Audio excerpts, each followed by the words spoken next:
কেটে দিয়েছিল, আমি তাদের বাধা দিয়ে বললাম তোমরা যদি পরিষ্কার না করতে পারবে তো ছেড়ে দাও, আমি পরিষ্কার করে নেব, কিন্তু ওকে আটকাবে না, ওকে বাধা দেবে না, ওর শরীরে রোগ হবে। বললাম মোহাম্মদ, ও মোহাম্মদ, তোমার পবিত্র হাতটা তুলে হাত ধরে আমার এই অপবিত্র হাতটাকে ধরে তোমার ওই কথাটা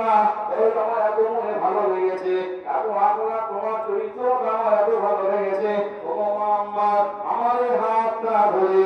আমি কর্মা শরীরটা ধরিয়ে আমাকে মুসলমান করে দাও।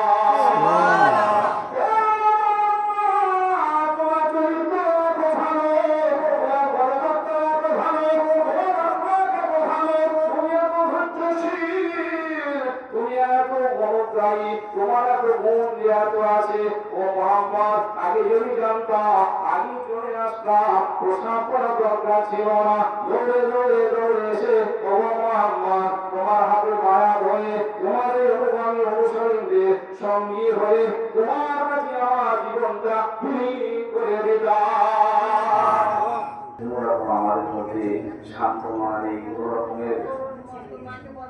মানে সেইভাবে আমরা মানিয়ে নিতে পারি না, শোনাতে পারি না, সেইভাবে যে যারা পাওয়ারে চলছে, যে যারা পাওয়ারে চলছে ভালো জিনিস না। এই বই খারাপ আছে, একদিন ওই যেদিন ইন্তেকাল হয়ে যাবে সেদিন বলবে, সেদিন বলবে টাকাওয়ালা ছিল তো তুমি, তোমার কত পাওয়ার তখন দেখিয়েছিল, আজকে তুমি কি করছো, আজ জায়গায় শুয়ে আছো কেন, আজকে করো, সব বুঝিয়ে গেছে তো, সব বুঝিয়ে গেছে। এইটাকে বলবে,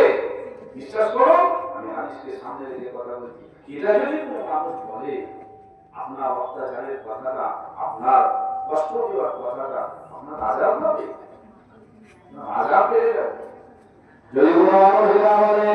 আমাদের গ্রামের মানুষকে অমক সুন্দর মানুষ, এত সুন্দর মানুষ, এত তোমার আপনার তোমার এত চরিত্র ভালো, তোমার দ্বারে কত মানুষের সংসার চলত, তোমার দ্বারে কত মানুষ সুরাহা পেত, তোমার দ্বারে কত মানুষ শান্তি পেত, তুমি যেদিকে গেলে কত মানুষ তোমাকে চলে যেত, একটু যে শান্তি পাবে, আশ্বাস পেয়ে যাবে, তোমার ভরসা তোমার প্রতি ভরসা পাবে, তুমি তাদের সুবিধা অসুবিধা গুলো তোমার পূর্ণ তুমি দিয়ে দিয়েছো, তোমার যত ক্ষমতা তুমি সেইভাবে মিটিয়েছো, কোনো অশান্তিতে তুমি ছিলে না।